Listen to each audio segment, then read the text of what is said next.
बचुआ exam आ गए हैं पास। हाँ, पर तैयारी नहीं की कुछ खास। फिर भी खुद पर रखो विश्वास। अरे कुछ ऐसा बताओ जिससे हो जाऊं मैं पास। चलो जानते हैं शिविका की पाठशाला पर एमसीक्यू जो है बेहद खास। Hello everyone, my name is Shivika और आज के इस वीडियो में हम सीबीएसई क्लास 10th मैथमेटिक्स के चैप्टर नंबर 1 रियल नंबर्स जो है उसके कुछ इंपॉर्टेंट एमसीक्यूज देखेंगे, यानी मल्टीपल चॉइस क्वेश्चंस देखेंगे। तो ये है इसका पार्ट 1। तो चलिए शुरू करते हैं। यहाँ पे देखो, सबसे पहला एमसीक्यू हमारे पास क्या है। If both 5 square and 3 cube are factors of n into 6 square into 7 cube, then what is the smallest possible value of n? 75, 65, 55, 45 चार ऑप्शन हमारे पास हैं। ऐसे सवाल को सॉल्व कैसे करेंगे? अरे सॉल्व करने से पहले ये तो समझ ली कि सवाल कह क्या रहा है। सो माय डियर फ्रेंड्स, यहाँ पे देखो क्या गिवन है कि भाई ये एक अपना नंबर है। चलो इसको लिख लेते हैं। यहाँ पे क्या है, n into 6 square into 7 cube. इसके हमें क्या दिए गए हैं, सवाल में क्या गिवन है इस चीज से रिलेटेड हमें क्वेश्चन के अंदर। सो माय डियर फ्रेंड्स, अपनी अपनी जिंदगी की फिल्म में हर कोई है लीड एक्टर। अपनी अपनी जिंदगी की फिल्म में हर कोई है अपनी मूवी का लीड एक्टर। यहाँ पे हमें गिवन है इसके फैक्टर। जी हाँ, हमें यहाँ पे फैक्टर दिए गए हैं। क्या कहा है कि देखो भाई, ये जो आपके पास नंबर है ना, इसके फैक्टर हैं 5 स्क्वायर और 3 क्यूब। ओके जी, ओके, डन डन, ठीक है। अब हमें क्या करना है, तो हमें बताना है कि ये जो यहाँ पे n है, इसकी सबसे छोटी, इसकी स्मॉलेस्ट पॉसिबल वैल्यू क्या हो सकती है। इस n की सबसे छोटी वैल्यू यहाँ पे क्या हो सकती है अगर इस पूरे के जो गिवन है इसके फैक्टर 5 स्क्वायर और 3 क्यूब हैं। तो हम कैसे पता करेंगे भाई ये n की वैल्यू क्या होगी? फैक्टर दे दिए, ये क्या खेला चल रहा है। तो चलो इसे एक एक करके समझेंगे। सबसे पहले जो हमें यहाँ पे गिवन है, ये जो 9 into 6 square into 7 cube given है, इसको हम और कैसे लिख सकते हैं? कैसे लिख सकते हैं? ये जो 6 है इसके फैक्टर करके लिखा जा सकता है ना, फैक्टरी फॉर्म में लिखा है। चलो लिख देते हैं। यहाँ पे ये हो जाएगा 9 into 6 के फैक्टर 3 और 2 2 into 3, तो ये हो जाएगा आपका 2 into 3, इसका स्क्वायर इसके ऊपर लग जाएगा into 7 क्यूब, राइट। चलो इनको इंडिविजुअली कर दो। अब n into 2 का स्क्वायर 3 का स्क्वायर into 7 क्यूब, ठीक है। इस चीज के ये भाई को हमने कैसे लिख दिया भाई, इस तरीके से हमने लिख दिया है। तो इसके फैक्टर हमें दिए हैं 5 स्क्वायर और 3 क्यूब। कहोगे बार बार वही बात, 5 स्क्वायर 3 क्यूब, n कैसे आएगा? अच्छा, अब n कैसे आएगा? तो चलो इसको छोड़ो, एक बात बताओ मुझे। क्या बात बतानी है? 8 है, हाँ, 8 के फैक्टर क्या होंगे? पहले 8 के फैक्टर क्या होंगे भाई, सीधी कर लो। 2 4 ज़ा 8, 2 2 ज़ा 4, 2 1 ज़ा 2, 2 into 2 into 2। ओके, ये 8 के फैक्टर्स हो गए। हाँ, मतलब 8 को ऐसे लिखेंगे हम 2 into 2 into 2। हाँ, मतलब 8 लिखने में उसके फैक्टर आएंगे, मतलब 2 आएगा। अगर मुझे 8 लिखना है, अगर मैं 4 into 2 लिखूं तो भी मेरा 2 आएगा, और इसको अगर मैं और फैक्टराइज कर दूंगी तो ये 2 into 2 हो जाता है, राइट। मतलब जो 8 का फैक्टर है वो उसे लिखने के अंदर आता है। बोले हाँ आता है। इसका मतलब ये कि जो ये फैक्टर हैं वो इसके अंदर आएंगे। ये जो हमने फॉर्म में लिखा है, पूरा नंबर जो लिखा गया है, इसके जो फैक्टर हैं वो यहाँ पे आएंगे।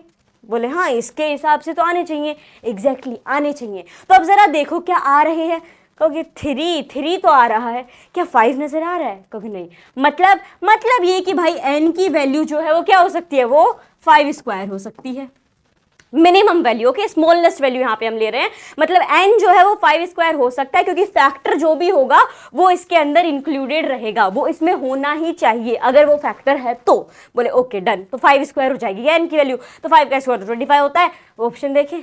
अरे तनिक ठहरो, क्या फैक्टर आपके पास 5 स्क्वायर है मुन्ना? बोले हाँ जी। और ये आपके पास 3 क्यूब है? बोले हाँ।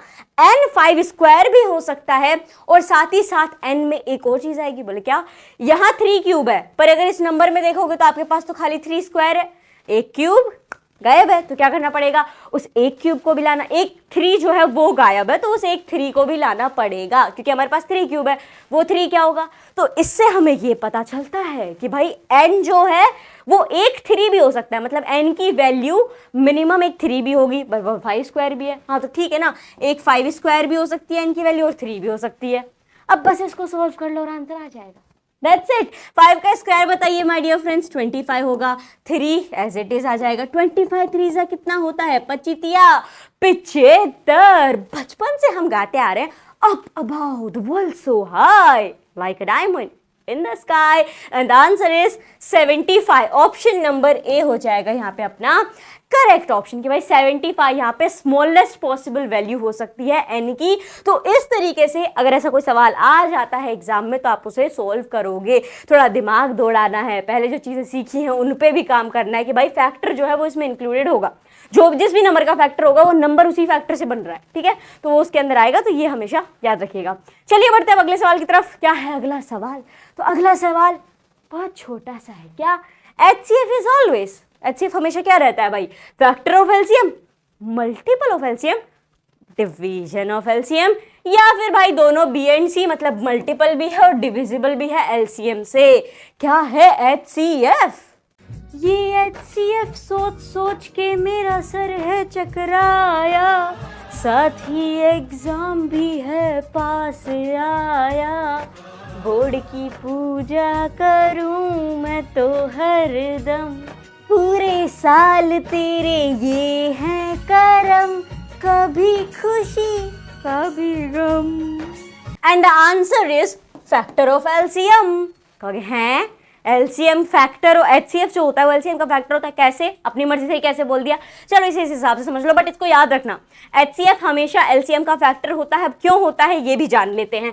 लेट्स सपोज मैं यहाँ पे नंबर ले लेती हूँ, लेट्स से 9, 12 एंड 15, 9, 12 और 15, इनके मैं निकालती हूँ एलसीएम, ठीक है। एलसीएम पता करते कैसे जाएंगे भाई, ये 3 3 ज़ा 9, 3 4 ज़ा 12 चला जाएगा, 3 5 ज़ा 15 चला जाएगा। ओके सो चलिए यहाँ पे क्या आ जाएगा मेरे पास कि यहाँ अगर मैं एलसीएम देखूँ तो 2 बार 3 आ जाएगा, 3 × 3 × 4 × 5, राइट। ये यहाँ पे हमारे पास क्या हो गया, एलसीएम के अंदर आ गया। मल्टीप्लाई कर लेंगे सबको, 3 3 9, 9 चौक 36, तो ये मेरे पास आ जाएगा 180। क्या आ गया यहाँ पे 180, एलसीएम 180 हो गया। अच्छा अब यही यहाँ पे जो निकल के आए हैं इनके HCF अगर मैं देखूँ तो क्या होगा, बोले HCF जो भी आपके पास है उसके अंदर जो सबसे छोटा, एक तो कॉमन हो तो सबके अंदर तो 3 है यहाँ पे, और सबसे छोटा ले लेना यानी 3 आ जाएगा। तो यहाँ मेरे प्यारो HCF आपका 3 है। तभी एलसीएम कैसे निकालते हैं, HCF कैसे निकालते हैं, ये सब चैप्टर 1 का जो रियल नंबर का जो अपना एक्सप्लेनेशन वीडियो था उसमें हमने समझा था। लिंक डिस्क्रिप्शन बॉक्स में आपको मिल जाएगा उस वीडियो का, वहां से आप डिटेल में समझ सकते हो। फिलहाल अगर यहाँ पे देखें तो HCF क्या आया है, 3 आया है। एलसीएम के अंदर ये जो फैक्टर्स थे, हाँ एलसीएम के फैक्टर हो गए ना, बोले हाँ इनमें 3 है, क्योंकि हाँ है, तो बस इसी से ये साबित हो जाता है कि भाई जो हमारा HCF होगा वो हमेशा एलसीएम के फैक्टर होंगे, ठीक है। Factor of LCM is the HCF, okay, ये याद रखिएगा। तो ये हो जाएगा इसका आंसर। आगे बढ़े, चलिए बढ़ते हैं। क्या है अगला सवाल? पीछे अभी जो सीख के आए ना उसको ना भूल मत जाना, यहीं पे काम आने वाला है। क्या question is the LCM of 2 number is 1200, okay, which of the following can not be their HCF। यहाँ पे कह रहा है कि देख भाई 2 नंबर हैं जिनका एलसीएम है 1200। अब ये 4 ऑप्शन हमने तुम्हें पकड़ा दिए हैं, अब ये बताओ कि इन ऑप्शंस में से कौन सा नंबर HCF होगा या नहीं होगा। नहीं होगा ये आपको बताना है, पढ़ते टाइम याद रखिएगा। Which of the following can not be their HCF, नहीं होगा ये बताइए। अब कैसे बताएंगे भाई HCF होगा नहीं होगा, ना हम तुमने नंबर दे रखे जो हम HCF निकाल लें। तो देखो अभी क्या सीख के आए हो, HCF एलसीएम का फैक्टर होता है, ठीक है, एलसीएम के फैक्टर होता है HCF। एलसीएम गिवन है, बोले हाँ, तो बस इसीलिए तो बताया था वो MCQ और ये MCQ रिलेटेड है। कैसे? अब चूंकि हमारे पास एलसीएम है 1200, 1200 we can say that, okay, 1200 अपना एलसीएम है। तो यहाँ पे जो भी ऑप्शन है हमें तो ये बताना है कि कौन सा HCF नहीं होगा। तो पहले ये अगर हम ये देखें कि कौन कौन से HCF होंगे, भले वो सब HCF होंगे जो इसको काट दे पूरा पूरा, बिकॉज HCF क्या होता है, फैक्टर होता है एलसीएम का, तो डिवाइड कर देगा पूरा तो अपना आंसर आ जाएगा। तो यहाँ पे देखो 600 काट देगा इजीली, 6 2 ज़ा 12, तो 200 आ गया, मतलब ये तो HCF है, ओके।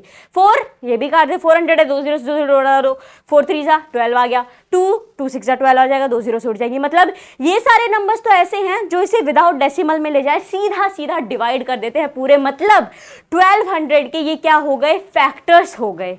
हमें क्या बताना है कि कौन सा HCF नहीं होगा। तो 500 को देखो ज़रा, ओके, ओ यस 500 से 1200 पूरा नहीं कटता वन टाइम में, जैसे 2 0 से 2 0 काट दोगे तो 12/5 बच जाएगा आपके पास, तो ये पूरा पूरा नहीं जाएगा, पहले उसमें तो डेसिमल लगेगा, तो वो तो लोड है नहीं। इसका मतलब ये है कि बी यहाँ पे आपका राइट ऑप्शन हो जाएगा कि 500 can not be their HCF। जो भी दो नंबर है जिनका LCM 1200 है उनका 500 हाईएस्ट कॉमन फैक्टर HCF नहीं हो सकता है।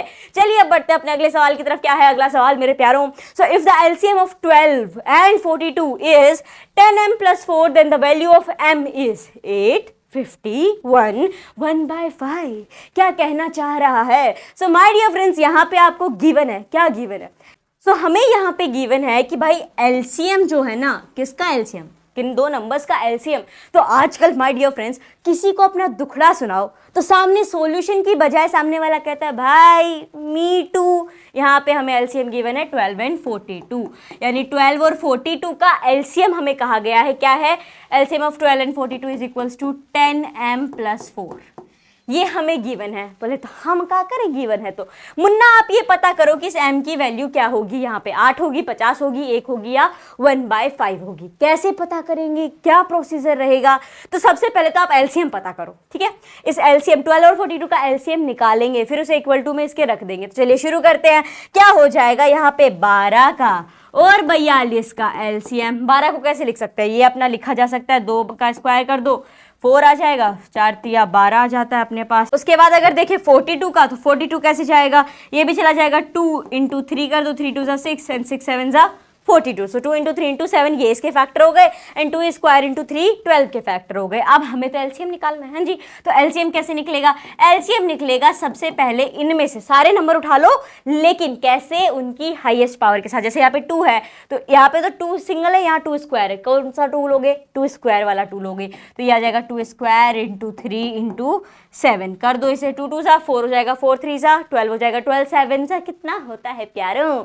सो 12 7 हो जाता है 84 and here you get your LCM. यानी 84 जो है माय डियर फ्रेंड्स वो इक्वल होगा 10m + 4 के।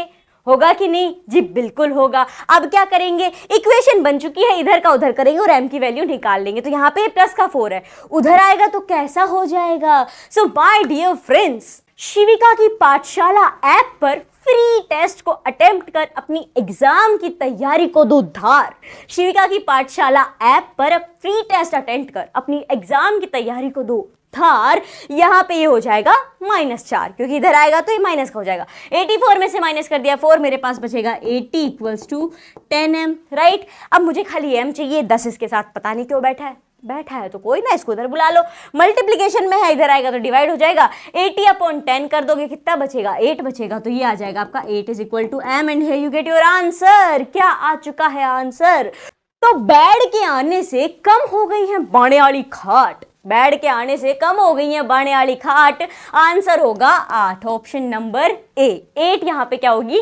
m की वैल्यू होगी। चलिए आगे बढ़ते हैं अपने अगले सवाल की तरफ। तो ये देखिए बहुत ही इंटरेस्टिंग क्वेश्चन है। क्या है कि 3 runners running around a circular track can complete 1 revolution in 2, 3 and 4 hours respectively. They will meet at the starting point after 6 hours, 12 hours, 8 hours, 18 hours। भाई कितने घंटे के बाद वापस उसी पॉइंट पे मिलेंगे? देखो बेसिकली ये क्या कर रहा है कि 3 रनर हैं और एक सर्कुलर ट्रैक पे दौड़ रहे हैं गोल गोल, ठीक है। तो एक जना है जो एक चक्कर पूरा करने में कितना टाइम लेता है? वो ले रहा है भाई 2 घंटे।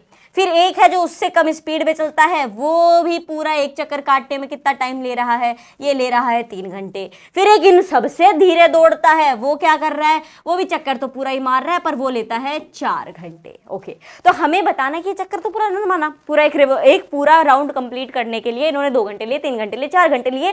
पर ये बताओ कि कितने घंटे के बाद, क्योंकि भाई ये तो 2 घंटे ले रहा है, ये 3 घंटे ले रहा है, ये 4 घंटे ले रहा है, तो कितने घंटों के बाद ये भाई साहब दौड़ दुड़ा के वापस जहां से शुरू किया था वहां पे मिलेंगे? तो ऐसे सवालों को आप कैसे सोल्व करोगे, कैसे आंसर निकालोगे? तो देखो जब भी ऐसा सवाल आ जाए, 3 लोग एक साथ भागे, अलग अलग टाइम ले रहे हैं, कोई घंटों में अगर आ जाता है तो फिर घंटे ले लेना, मिनट में है तो मिनट ले लेना, सेकंड है तो सेकंड ले लेना। तो हमेशा आपको एलसीएम पता करना है। या फिर घंटियों का हो कि एक साथ घंटियां कब बजेंगी दोबारा से, 1 घंटे ऐसे बज रही है, दूसरी घंटी इस टाइम पे बजती है, तो ऐसा कब होगा? जब एक साथ घंटियां बजेंगी। तो ऐसे जब भी क्वेश्चन हो ना तो आपको एलसीएम पता करना है माय डियर फ्रेंड्स। क्या पता करना है? List common multiple. जो भी आपको गिवन, जैसे आवर्स में गिवन तो भाई इसका घंटे में आएगा आंसर, मिनट में गिवन होता तो मिनट में आंसर आता। जैसे 7th क्वेश्चन था एक्सरसाइज अपनी जो फर्स्ट 1.1 एक्सरसाइज है रियल नंबर की, उसके अंदर तो सेम वैसा यहाँ पे कॉन्सेप्ट है। क्या निकालना होगा? एलसीएम निकालना होगा और आपका आंसर निकल के आ जाएगा। किसका एलसीएम लेना है? एलसीएम लेना है 2 का, 3 का और 4 का, जितने जितने घंटे वो ले रहे हैं। लिस्ट कॉमन मल्टीपल निकल के आ जाएगा तो पता चल जाएगा कितने घंटे के बाद वो यहाँ पे मिलने वाले हैं। सो देखिए सिंपल है, 2 तो 2 रहेगा भाई, इसके फैक्टर 3 का 3, 4 के फैक्टर 2 और 2 हो जाएंगे यानी 2 स्क्वायर। ओके, क्या करना है? उठा लेना है, यहाँ पे 3 आ जाएगा अपना, एक तो 2 वो लेना है जिसकी हाईएस्ट पावर हो तो यानी 2 स्क्वायर हो जाएगा यहाँ पे, तो ये 2 स्क्वायर आ गया यानी 4, 12 आ गया। आपके पास आ चुका है 12। क्या है 12?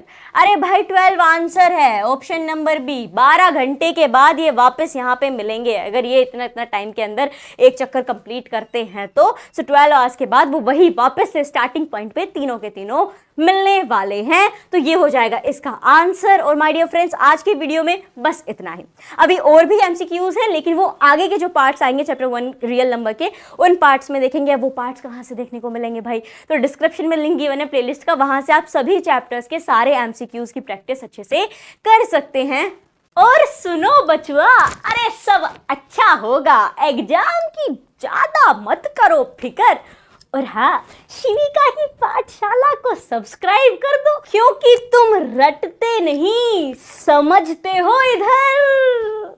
Yes, my dear friends. So do like and share this video and don't forget to subscribe the channel. We will meet in the next video. Till then, take care. Bye bye.